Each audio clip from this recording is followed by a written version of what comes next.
Сәлем достар, бүгін сіздермен кабачковый оладьи жасаймыз. Рецепт оригинальный, өте дәмді болып шығады. Осы рецептпен жасап көріңіздер. Ол үшін 1-2 кабачокты осылай аламыз, теркадан жақсылап өткізіп аламыз. Сосын оған 1 зуб чеснок қосамыз, теркадан өткізіп. Дәміне қарай тұз сеуіп, жақсылап араластырамыз. Тұз сепкеннен кейін суы бөлінеді. Осы суды сығып төгіп тастаймыз. Сосын 1 жұмыртқа қосамыз, 2 қасық ұн себеміз, разрыхлитель жарты чайная ложка қосамыз, по желанию укроп себеміз, твердый сырды осылай теркадан өткізіп, тоже қосып, жақсылап араластырамыз. Осылай жай отта кішкене май құйып жіберіп, осылай жұқалап жаямыз. Оладьиді осылай қуырып аламыз, екі жағында золотистый цвета.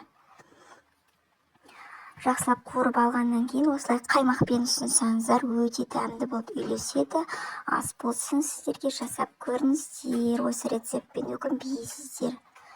Баршаңызға рахмет. Менің YouTube каналыма жазылыңыздар.